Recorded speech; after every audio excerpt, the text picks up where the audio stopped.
I owned my first bike when I was 8 years old in Florida. Maybe I owned a tricycle before that, but I don't remember it.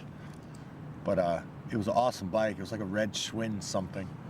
I had a blind dog that used to chase me on that bike. This dog loved me so much that he couldn't even see me, but he could only chase me by hearing.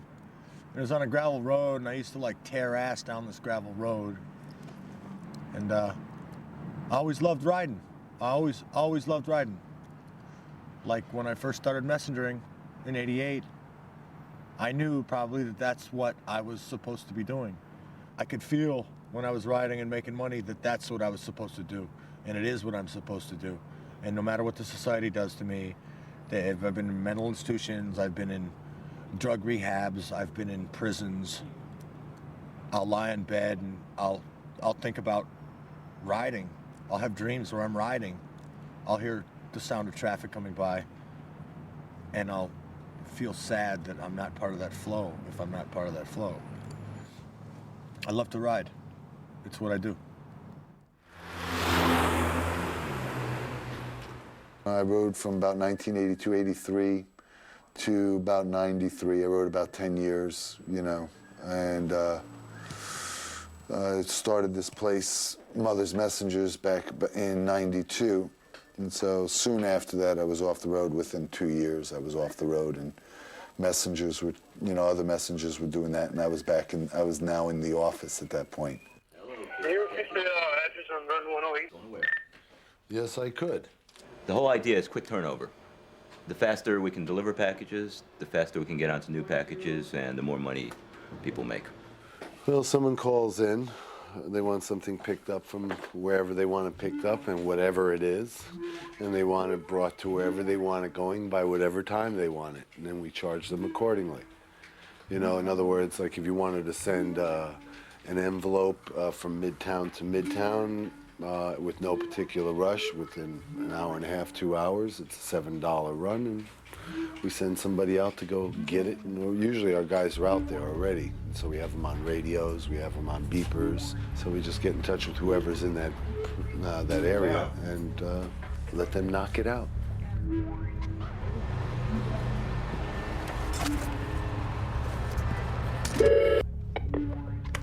Yo, Steve, it's Mo. Picking up from Business Week, 1221 Avenue of, 43rd floor, triple rush to Focus. All right, rock and roll. Okay, rock and roll. Triple, what's the time for that?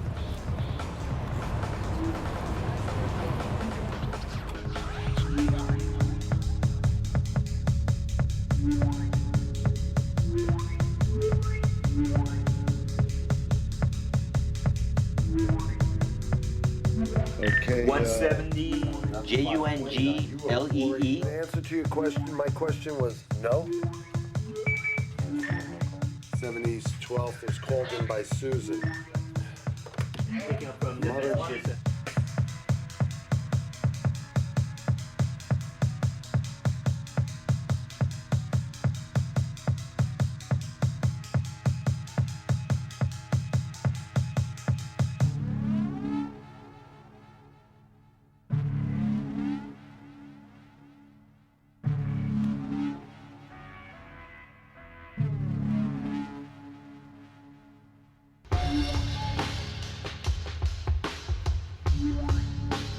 Bye.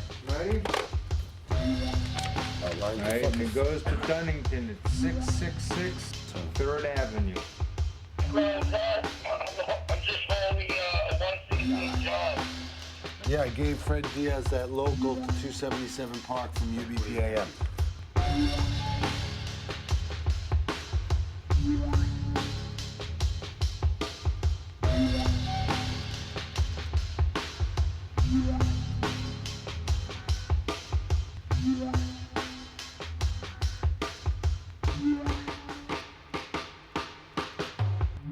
Messengers work on commission. To make decent money, you have to make 25 runs a day, which is a lot of hustling, and that'll guarantee you at least $100 a day. Messengering, people call up and everybody wants everything done like yesterday. So you just try to sort out the real yesterdays from the fake yesterdays.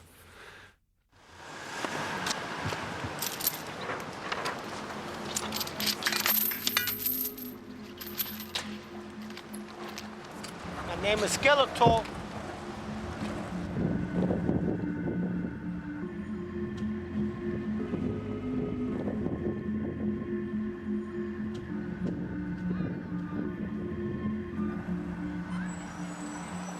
Going 56th Street now. Is that last name or is that both? That's my name, Skeletor. First and last. No, that's my nickname. Master of the Universe, Skeletor.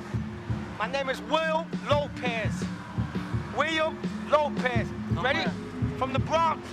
I'm going that way. Here I go. Now, go. Hey, hey, hey, hey. Let's go.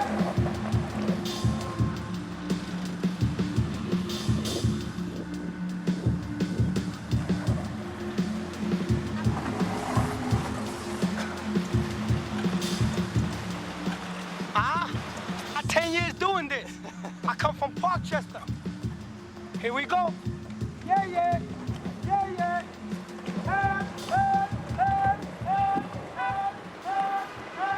It's 10 years doing this, bro. I'm telling you, 10 years, bro. All right. You can't keep up with me, nobody out here.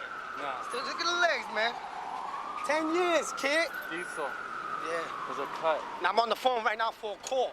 All right. They beating me for a call. I'm on the beat. There's a call. And there's a 911. It's a hot pickup. Yeah, it's a Right? pickup, right. It's a pickup. I'm gonna see where the pickup is going to right now. It's a pickup. Here we go. Picking up. Skeletor. Pick up while rush. On. And that's coming from Joe Popusky. And it's going to 1619 Broadway. I gotta go. It's a rush. I gotta go. I gotta leave you alone now. Cause I'm on the go, baby. Yeah, yeah.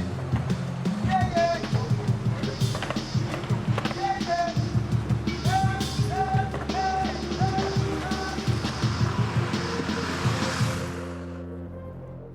People messenger for many different reasons.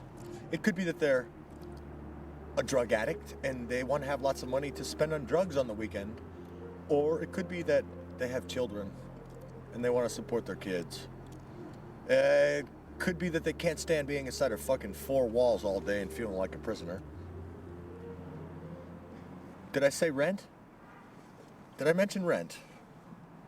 It could be that they like to eat because, well, let's see, I've been messaging since 1988. Basically, I know how to either dispatch, ride, or pick up cans or sell stolen goods. I don't really like picking up cans because the beer spills all over you and then you smell like a wicked alcoholic. I don't really like selling stolen goods because first you have to steal them and that's a stress that's worse than riding. I don't like welfare because it's nothing. It's nothing. I am faced with the alternative of ride or die. I mean, I'm not going to die riding. I'm way past even thinking about ever getting smashed. I mean, yeah, maybe my hand will get broken, maybe, but I'm not going to die. Not doing this.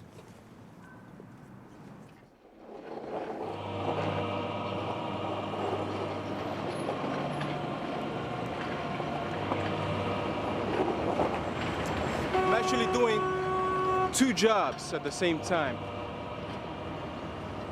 Most importantly, I'm trying to get this message across to the world. The most important message has to do with the Lord Jesus. That is for everybody to repent and be dedicated to the Lord Jesus. And my second job, which is less important, is that I'm working as a bike courier. As you can see from the front of my jacket, the bike, the flag on the bike, and the back of my vest, I'm trying to get a message across. Check it out. Look at the back of my jacket. Check it out.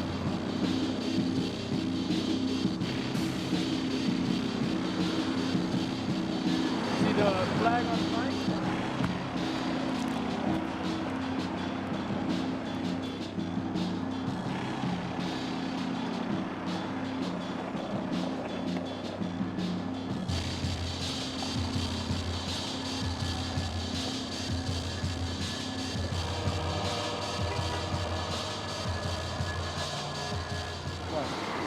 That's the Devil's Building right there.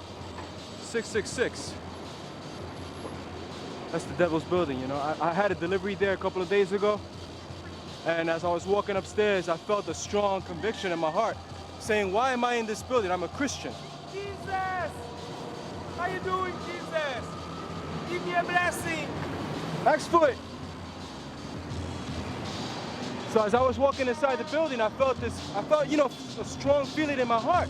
I said to myself, I didn't say it to myself, it's like, you know, the Spirit, the Holy Spirit speaks to you. He said to me, what are you doing in this building, man? It's the Devil's Building. And I felt terrible. I felt really bad. When I came out of there, my whole day just fell apart. Everything just went off whack, because I usually got like this set routine of things I want to do for the day. And my day goes pretty nice.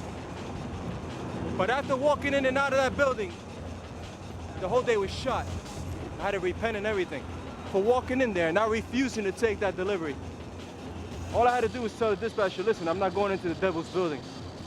Or if that might be too extreme, I could have just told them, hey, I'm not going to that building. I don't like that building.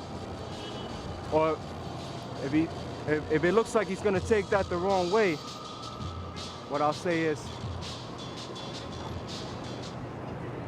give me another run.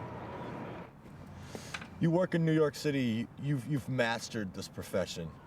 Because there's guys in this city that are just fucking phenomenal. I mean phenomenal. You'd think by first sight that they were the biggest fucking losers you ever set eyes on. And they're out there and they're fucking winning every day. I mean, they're winning. They're doing what you would do as a week's worth of work in a day. Because they have mastered the addresses, the cross streets, and the moves better than anybody else in any other city. Any city. I don't care what city thinks that it's the best.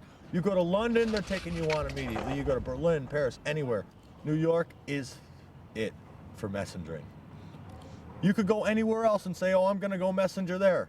But I guarantee that once New York City is inside your blood, there's nothing like coming down 9th Avenue from the 50s all the way down to the fucking teens on one green light. Same with 2nd. It's called a wave. And this is a shit. That's all I got to say about New York.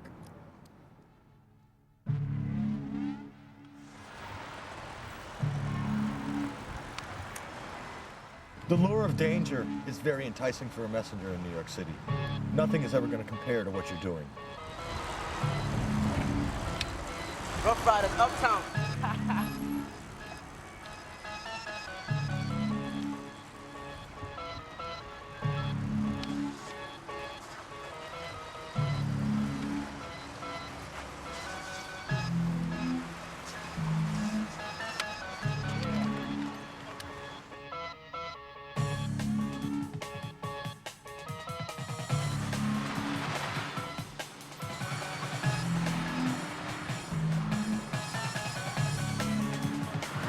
This shit happens.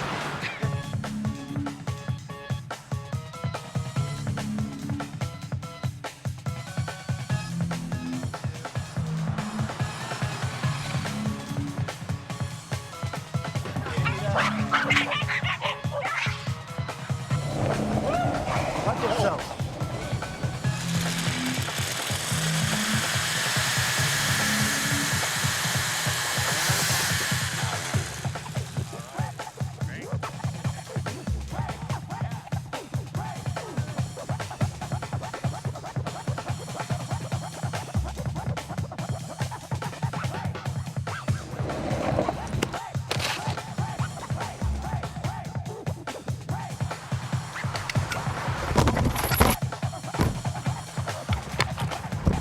Sorry, dude.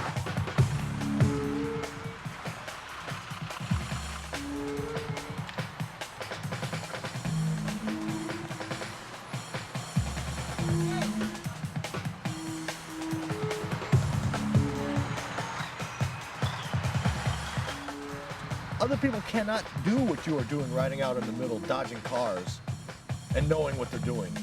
There's nothing like it. There's nothing in the whole world like it. My name's Mark Szabo. I'm a New York City taxi cab driver. I've been driving for 30 years. And I've seen thousands upon thousands of messengers on bikes. They're dangerous. They drive against lights. They hit pedestrians. They cut across cars like you're supposed to mind read what they're doing. They're a menace. They need to be trained. They need to be licensed. And they need to get tickets just like everybody else. Yeah, you guys. Gotta watch you guys. You're the danger. The battle is so bad that it's like a battle of cars. I know the bicycle has no protection, and yet I'll block him off. I won't give him any respect.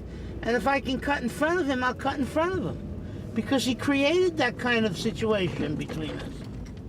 Just like anything else that's created in this city. Maybe because there's too many people, it's too crowded, I really don't know. But it's a true statement when they say road rage. I mean, I've cut off a poor bike where afterwards I thought, imagine if I would have hit him.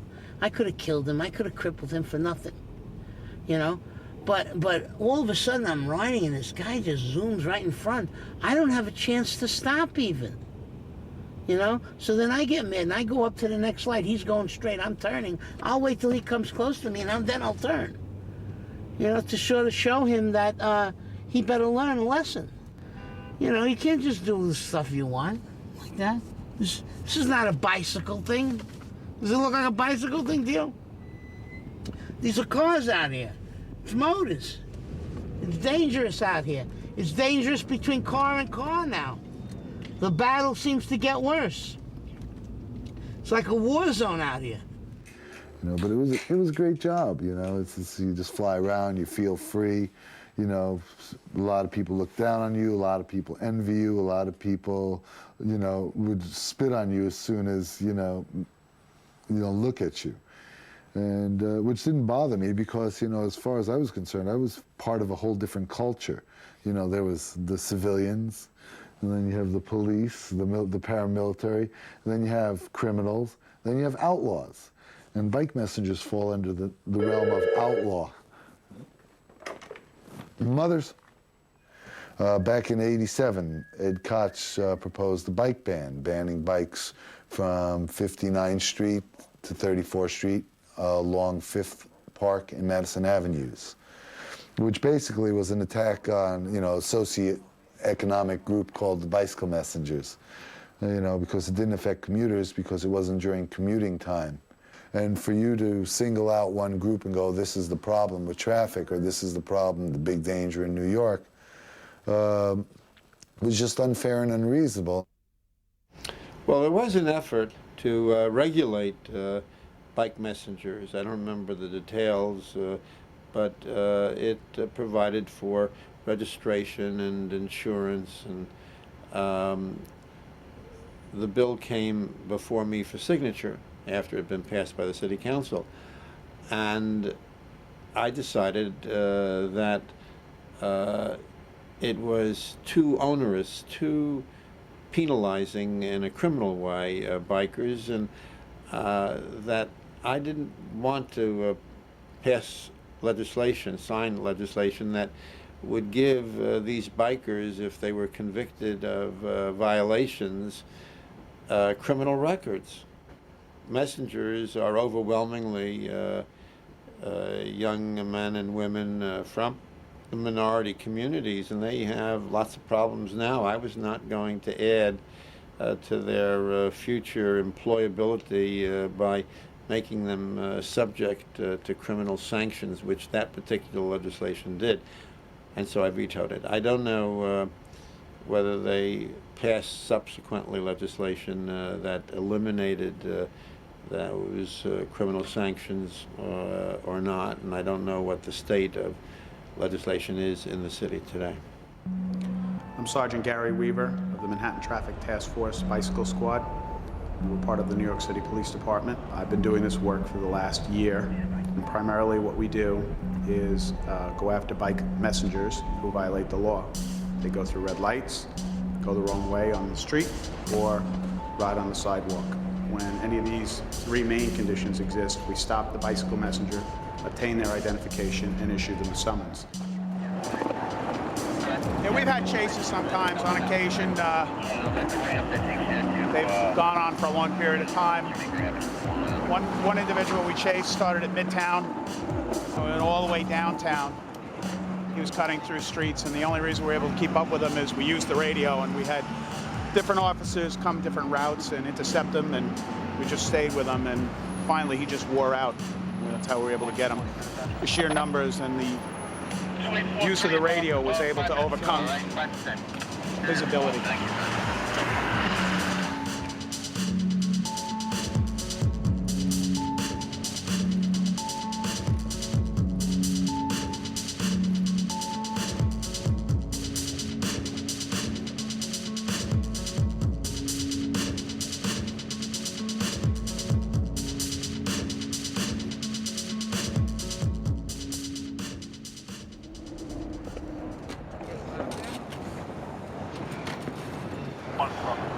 What you missed was he went through 2 consecutive red lights at 40th Street, rolled halfway into the intersection and proceeded through the red light. At 41st, which is a marginal street, he went straight through. The fee is $100. He has 15 days to plead either guilty or not guilty. My wages are like $20 more a week than a ticket's gonna cost me. Bicycle messengers feel that they own the road and should be out there, and the motorists feel that the bicyclist has no place on a city street. So it's an uneasy truce that exists most of the time between the bicyclist and the motorist. Stop your bike. All right, here's the summons and your identification. All right, man. Great. All right. You gotta follow the same rules as the car. Yeah, all right. Many times these bicycle messengers are way too fast for us, and we sort of have a philosophy in the bicycle squad that they'll always be out here, and so will we. So if we don't get them today, they're always going to be out there tomorrow again.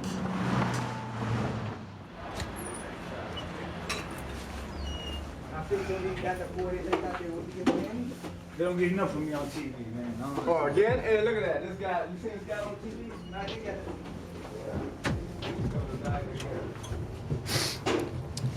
So what's up? Now you got the famous Kid Ill on tape. I am the best in New York, I know that. Let me tell you something about being the best in New York. It's not about being as fast. Yeah, I am fast and all that, but it's not about being fast. It's about having sense of direction and where you're going. If you know where you're going and you know how to get there, that's the most important thing. You ain't got to be fast. Because if you was fast, for that you go to the Tour de France and earn some big money. You right? What can you say? 74. Come in, 74. Can you pick that phone up and call me, please?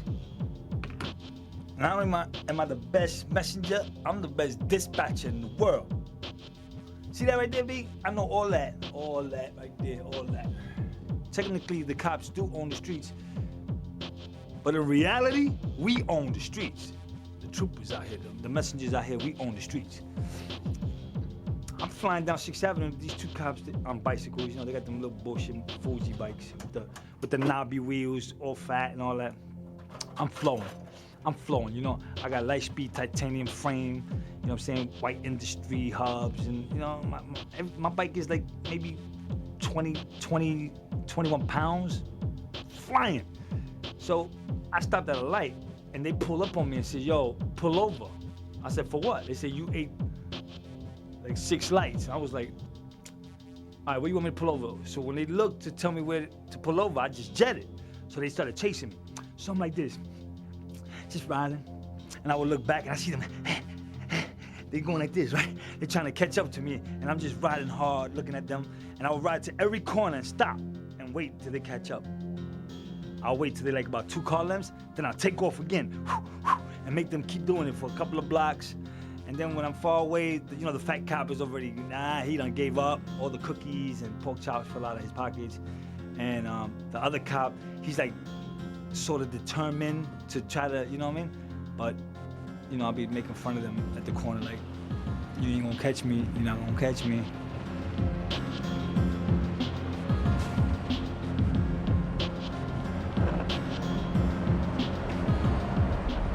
It's been around since the 1890s. And they were riding track bikes on the cobblestone with fucking horses. I saw a picture of a guy who was on a track bike.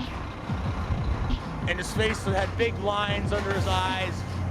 He looked all grouchy. It looked like he had like bike tights on and shorts, a sweatshirt. He looked just like fucking a 90s messenger.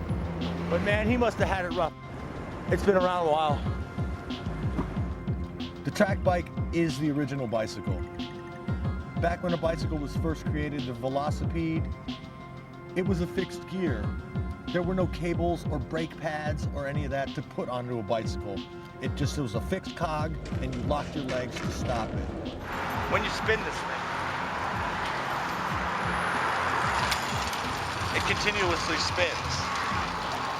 So if you don't know what you're doing and you try to fly on it, it'll throw you like a horse.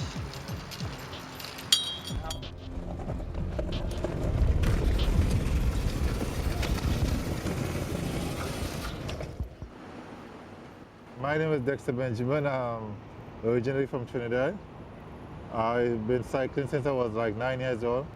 The first place I started riding was down a hill. And that was a great experience because I fell a lot and I bruised up myself. But that never stopped me because I know how to accomplish it because it's something that I like to do. I think I started in late '87 messengering. If I'm not doing this, I'm frustrated, I'm angry, I'm uncomfortable. You know, like if I'm depressed or anything, you know, I'll just be home sitting down on my sorrows or whatever. But then the cycling, it takes me out of that. It takes me out of that vicinity. It just makes me feel comfortable. All my problems or whatever just go one time.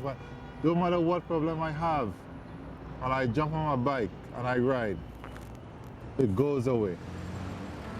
I'm 37 years of age. I lose my leg when I was like 22 in Trinidad. Coming back from my destination, this kid running behind a board and this truck is coming up. And I just dived myself off the bike to save the kid from getting hit. So my leg now hit the truck and burst. So it's only like about half an inch of skin was holding on my foot. So and they rushed me to the hospital. So next day they took my leg off.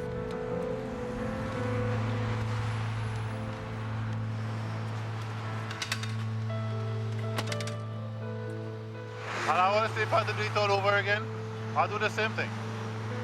You know, if I had to save somebody's life today and I'm on the right spot at the right time, I'll do it without thinking a second chance. Without thinking a second thought that maybe if I'm going to lose my leg or whatever. Because people's life is important, you know. And you got to save somebody at some time. Maybe you might be the one. Maybe you might be the one in the right place at the right time when somebody in need, you know. I figure that's why I'm on the street so long. Just keep helping people and doing my job and encouraging other people and, you know.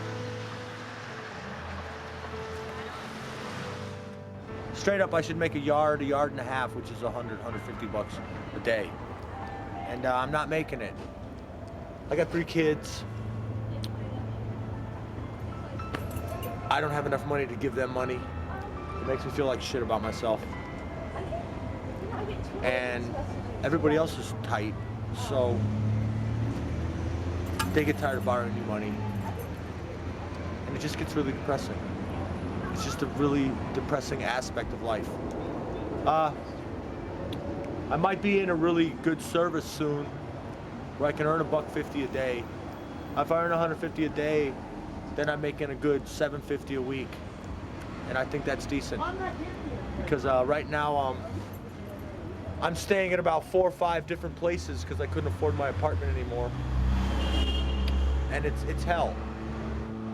Once in a blue moon, I have to stay down the subway, in a room under the subway, and I have to come out to the street from a subway grating. It's the weirdest fucking shit. It's like you're coming up from a grating, and these Soho chicks are walking down the street with their jaws open, looking at you, like you're scum because you've fallen upon some hard times. And, I don't know. I'm going to my 11th year of messengering. I might be in a good company soon, but I can't really see being in this whole shit for too much longer.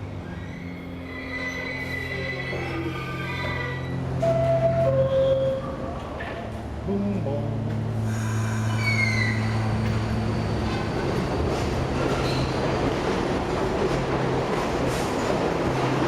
Yeah, as soon as they're gone, we gotta hop off the edge.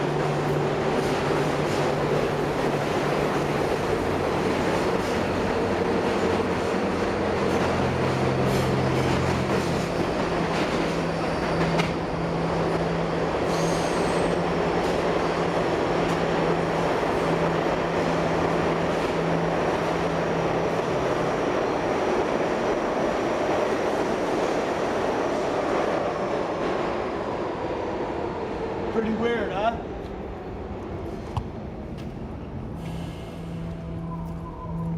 My friend Ray Ray stays down here. On times when I got no money and no place to go, I just take my ass down here, down to the room.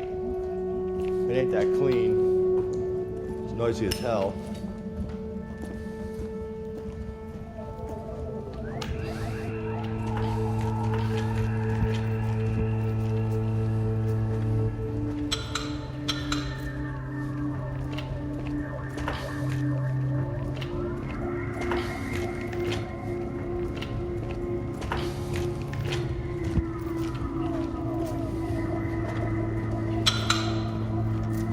There's all these weird noises down here. It's fucking hard to sleep. Here we are. You have to duck, obviously. See how filthy it is down here?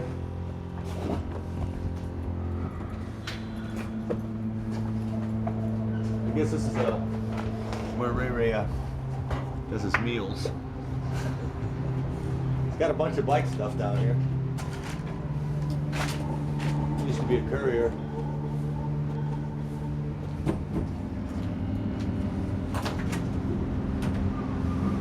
This is the room.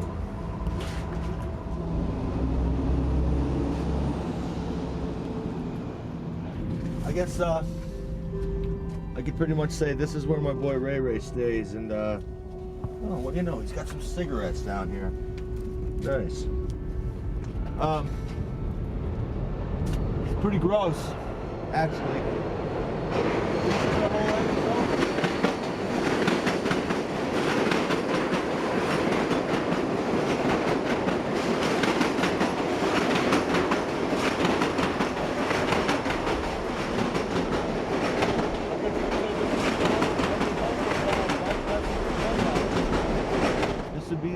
Result of a bike messenger drug addict turned can man crackhead.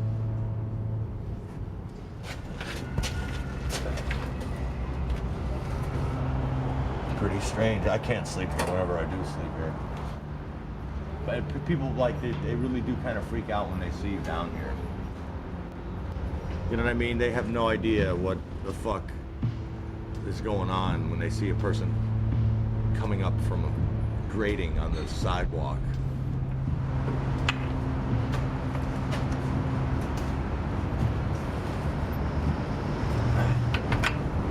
It's definitely a rough way to go. This is definitely a rough way to have to go if you need somewhere to be.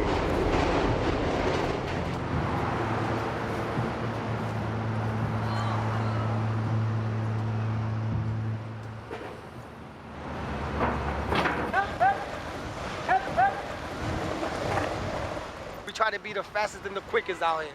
It's all about the money, man. It's the money skill, you know what I'm saying? Hey, I'm out here at 7 in the morning. I come in from Parkchester, and I get lost in the city. Day in and day out until the money runs away. I do my thing, you know what I'm saying? Dip and die through the cars, swerve, or let them know I'm coming with my hip hip. You know the hip hip sound. You can hear it for 3 or 4 blocks. That's the horn. That's the horn of the storm. I ride high, kid. I ride like a ghost. You ever seen That movie with the guy that be the surfers in the water. That's what's out here, Point Break. I'm the guy that goes into the sea and never come back. The one that vanished.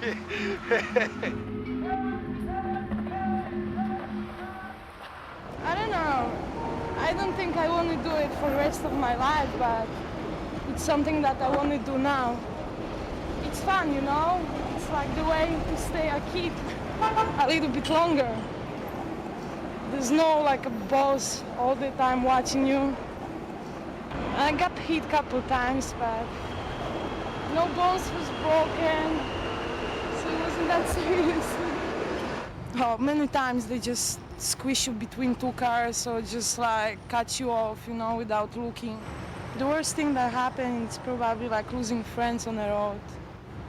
Last winter, Brad, he was here for a couple of years. He was working with us and he got run over on 6th Avenue and Torrey Street by some 18-wheeler. His bike was squished in half. That's fucked up. That's really fucked up because it wasn't his time. He still had like, you know, stuff to do. What you gonna do? A lot of people diss messengering. A lot of people diss messengering. They don't like us, they look down on us. But our family is big. Our family, it's probably one of the biggest. There's no waitress family. You can't go to another city and be like, oh, I'm a waitress, and have another waitress give a fuck that you're a waitress. But you can go to another city as a messenger and hang out with some messengers, and they'll probably say, yo, you need a couch to sleep on?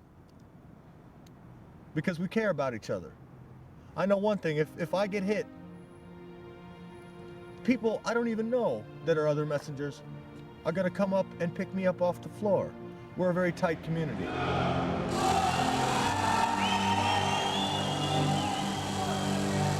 An alley cat race is usually formed by a guy who has a certain course in mind. He devises some rules, checkpoint rules, start rules.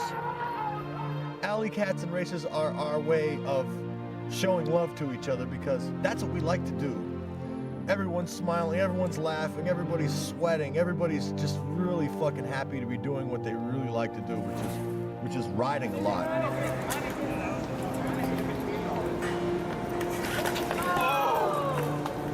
Races are phenomenal. They're the way of showing like who has the best skills out there.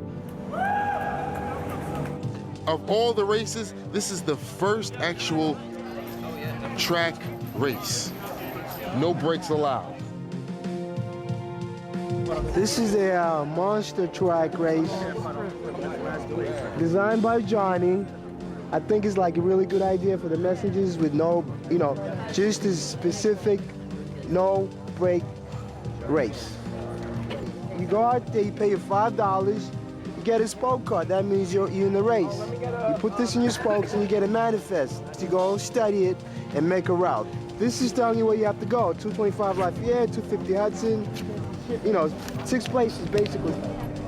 10, 9, 8, 7, 6, 5, 4, 3, 2, 1.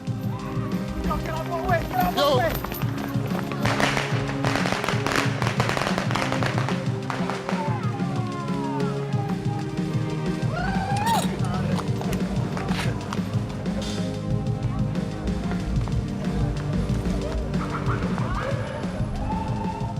Well, I have a very close relationship with my mom. So I was telling her that I was participating in a monster track bike race in New York City. Thought it would thrill her a little bit to tell her there's no brakes. And I really wanted to see her reaction, which was, oh my God, my daughter's riding a bike with no brakes in New York City. It just seems a little insane.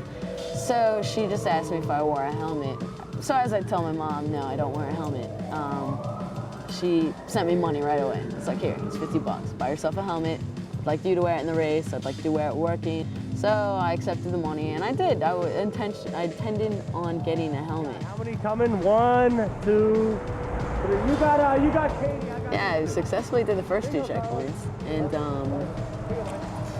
then it was a 3rd checkpoint on 18th Street, 2nd Avenue. that I flew right through.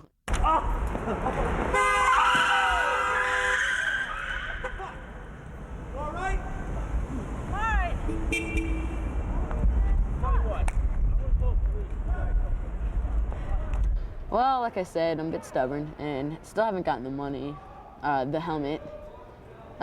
Spent the money, sorry moms, but on, I guess other things. Like that $50 she sent me was the amount it cost to repair my bike after getting hit by the cab. You know, some people get hit, they get traumatized, they're off the road for weeks, months, years, forever. Or some people get hit, get right back up, and just like continue riding because they know that's in with the package of messengering. This is what we do for a living, you know. We make a living out riding our bikes every day, doing deliveries. So, in the scene, in the messenger scene, we always talk about who is the fastest guy, you know. So now here we're proving who is the fastest guy, who is the best guy on the track bike. Jack, number 59, got in the first place. I've been out here long enough to go through every single block in New York at least 4 or 5 times. Maybe more than that. I've been through these blocks many, many times.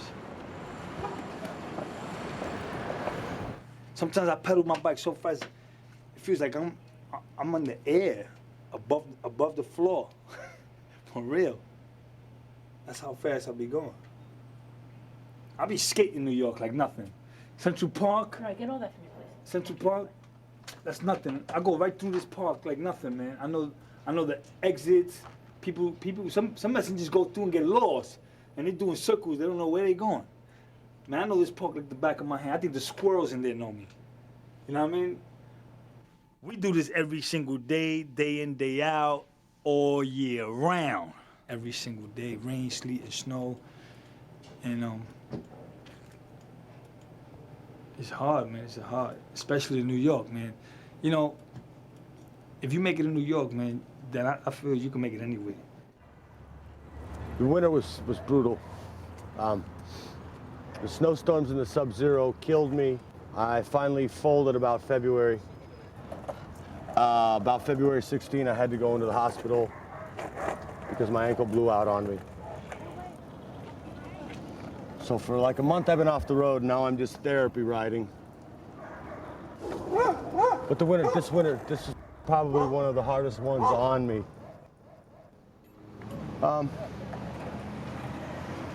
What I worked in 4 different companies this whole winter.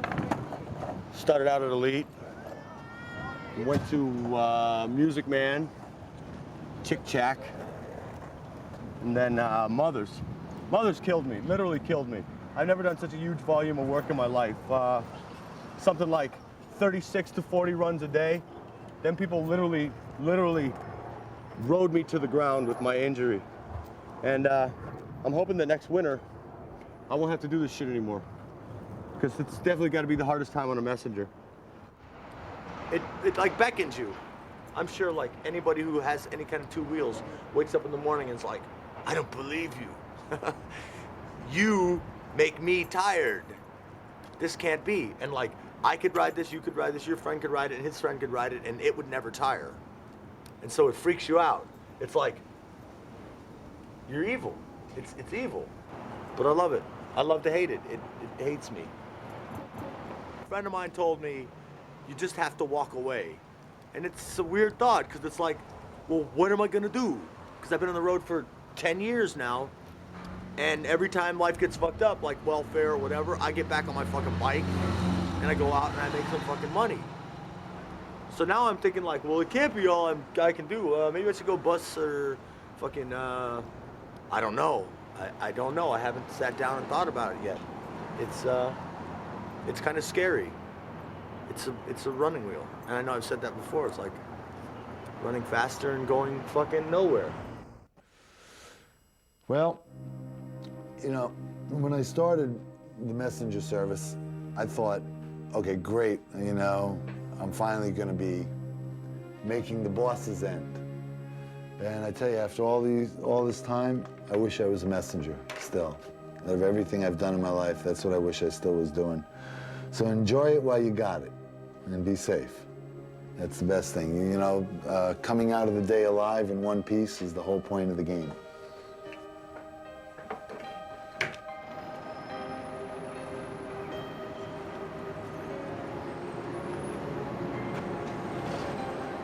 Coming up on it right here.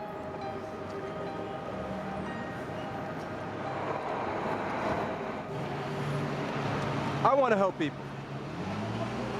I want to help the world. I want to help save the world. And that's my mission. So you see, look at 40 doo-wop. 40 doo-wop is banging, look at this. Crazy development going on right here, right now. So, I love New York. Been here 35 years, never been nowhere in my life. 35 years in New York. Going on my 36, I hope I make it. And this is it. Our lives is more at risk every single day. Every single day, each individual than a cop. Yeah, a cop's life is on the line. He carries his gun. You know, they get themselves in situations, whatever. But a messenger, from the moment he hits Manhattan and he's on his bike, he's in danger. I don't recommend messenger work to anybody. If you can get another job, if you can finish school, if you can become a doctor, lawyer, whatever, anything to stay away from messenger work, you should do that. I've seen a lot of people, a lot of my friends die doing this work. One person asked me, how long would I be riding for? From now on, like if I'll be riding like for the next 5 years or 10 years. And I turn and say, I'll be riding until the last breath leaves my body. So, which means I could be 90 years old and I could still pedal my bike, I would ride. That's how much I really into riding, you know. As much as I praise this business, I also feel that I'm turning into a machine. I'm turning into a spinning robot that just moves and moves and moves and moves and moves and has no emotion anymore. And I'm turning inhuman. Now in the future, oh God, do I hate to say it. I see myself dispatching. I see myself sitting on a computer with the whole city inside of my brain, with maybe 20 riders, sending them around and hooking them up. It's a subculture. It's more than just a career. It's like you feel that if you leave, you will be like dissing your subculture by leaving. Because constantly I talk about, yeah, I'm gonna get out of this shit, blah, blah, blah, blah. And I wake up in the morning and I see them two wheels and I want to get out there and be on it again. So I should just quit talking shit and just be like, I am a messenger and I'm always gonna be a messenger.